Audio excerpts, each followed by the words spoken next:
Good afternoon. This is Pamela Seagrass with Abolition News Network. Today is July 1st, 1722, and we're at the Hellcat Inn in Plymouth, England. Today we're interviewing a fierce and courageous pirate, a female pirate named Anne Bonny. She was born March 8th, 1702 in County Cork, Ireland. She became a famous pirate by 1715, and that piracy almost cost her life. Now she's retired, and she runs the Hellcat Inn, where she tells her exploits to her customers. Here she is, Anne Bonny, one of the two Hellcats, so called by her friends and enemies. So nice to have you here. Thank you. What do they call you? Well, they call me Annie when they're sober, Jilt when they're sauced, but never a lady. Well, I'll call you Annie. So Annie, your exploits on the high seas are well known around the Caribbean. They're mostly rumors. And I'd like to know, how in the world did you decide to become a pirate? Well, you see, Miss Seagrass, my father, who was a wealthy lawyer, had me with his housemaid. And so when I was born, him and his housemaid had to run off to Charleston, South Carolina, where I grew up in a very privileged childhood, learning a lot of things like horse riding, Latin, Greek, harpsichord, and one of my favorites was fencing. And I excelled at fencing above all. And one day came, it was my coming of age party, where my father had come across a couple suitors for me. And at that party, I met the suitors, and I did not take to either one. They were a little too stuck up for me. So I ran off and visited the local tavern, where I met a man by the name of James Bonny. James and I headed off pretty quickly, and I tried to take him to see my dad to get approval. My dad, of course, opposed immensely, and so James and I decided to elope and run off to Jamaica. And that's where it didn't last too much longer after that. I really could not stand such poor living with him, so I broke it off with him. And then I met another man at another tavern by the name of Jack Rackman. Him and I got talking, and he was telling me about how he's a pirate, and he goes off to see the world on his pirate ship. And it got me really interested, and especially since I was already excelled in fencing, I knew how to use a sword, and all I needed to do was learn to dress like a man to blend in with the crew, and I decided to join his crew on his pirate ship. Wow. So there was another female pirate that you met in your adventures. What's her name? Yes, you're talking about Mary Read. She also grew up similar to me. She was born illegitimate, and she joined a English horse regiment, and that's where she met her husband, and they ended up owning an inn, but after a few years he passed away, and so she decided that she wanted to explore the world, and she got on a cargo ship to travel the sea, and that ended up being a cargo ship that Jack Rackman's crew decided to attack. And Mary Read was one of the people that we captured, and she became one of our crew. And after a while, me and her became friends, in which case she eventually shared with me a secret of hers, because she was also dressing as a man. She grew up learning to dress as a man because her grandmother did not like any girls. She only liked boys. So in order for her mom to raise her, her grandma gave her money thinking that she had a son.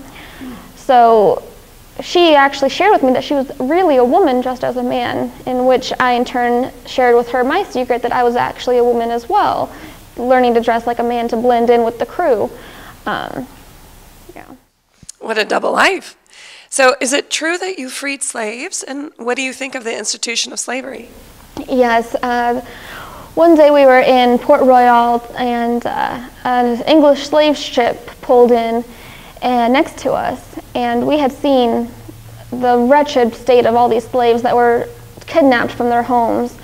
And we decided that we could not stand for them to be entrapped and sold as slaves, because we had seen what it was like in Charleston between the rich and the poor, and the devastation between how they're treated. It's just unacceptable. The social injustice is just not what we and Mary can tolerate. So how were you able to free the slaves with the captain and the crew there? Well, you see, Mary and I, we snuck on board and slaughtered the captain and his crew, and any of them that were left over we threw overboard into the sea. We saved over 400 slaves, including women and children. Mary and I felt a real kinship towards the women who also experienced social injustice, hypocrisy, and persecution. That's an incredible story. I'm not sure whether to believe it or not. Can we meet your friend Mary? Sadly, Mary passed away after giving birth to her child in prison. Oh, I'm sorry. How did it come about that you and Mary both ended up in prison?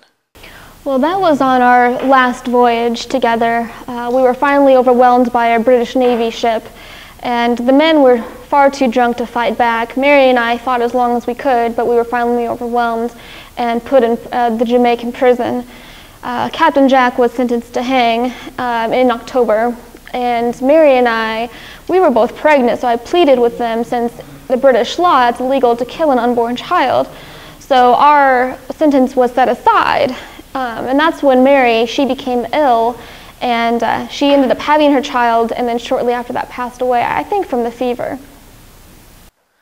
So why didn't you tell the judge about saving all of those slaves? Perhaps you could have received a commendation. Oh, no. You see, the slave ship was an English slave ship, and it was an English judge. So maybe to the slaves we were heroes, but to the judge we would have been murderers as well as pirates. I couldn't tell it until now. Oh, wow. Well, you did have quite a series of exploits. How did you end up acquitted and wind up here? You see, that goes back to my wealthy father, who's the lawyer.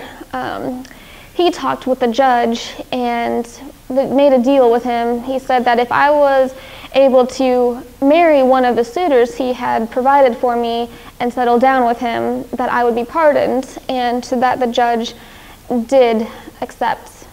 And so I was pardoned. So do you have anyone that can verify your story so we can give you an award for saving all of those slaves? Unfortunately, all of them are at the bottom of the sea. You see, we made sure that all our victims' throats were cut. You see, dead men tell no tales.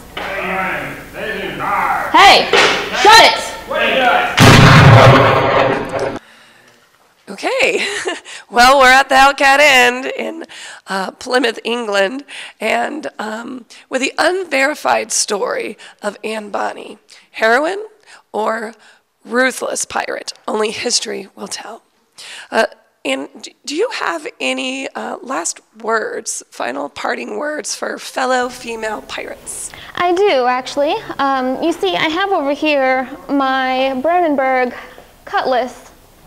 This is a special cutlass for anybody wanting to be a pirate. You see, it is made with Brandenburg steel, and it has a nice basket woven cage, and also it's lined with a nice metal wiring for good grip. And the length is a little different than your average sword, for it is 44 1/4 inches long versus the 32 1/2 inches long of other swords. So essentially, you have a good extra foot on your opponent, so when you go to strike, you're already penetrating him before he even arrives. Oh, wow, that certainly is a fine cutlass, the longest in your field. Hello. Hello. My name is Maggie Flitch. I was hired by Anne Bonny in Port Royal, Jamaica, and I have been working here for her ever since. Would you like a glass of ale? Thank you. Oh, sure, thank you. I'm going to be a pirate someday, but I must first learn to use the cutlass and swear and be ruthless and ferocious like a hellcat. And then I will take the pirate oath they call the Meridian of the coast, and I will sail the high seas. Well, cheers to that. Wassail. Oh, wassail. To all pirates everywhere, wassail. Wassail. Wassail. Well, wassail. This is Pamela Seagrass for Abolition News Network saying wassail and good afternoon. England's very might, her glory and wealth, was bound to her ability to keep open the shipping lanes. Chief among commercial ventures was African slave trade, black gold. The slaves that were essential to the system had to be brought across the Atlantic in huge numbers, paid for by sugar and its products. Pirates not only interrupted the flow of slave trade by stealing the gold, guns, and cheap textiles from England meant for their purchase, even attacking the forts where captured Africans were held, but in many cases, the black men were released to a berth in the pirate ship where they had an equal share in the spoils.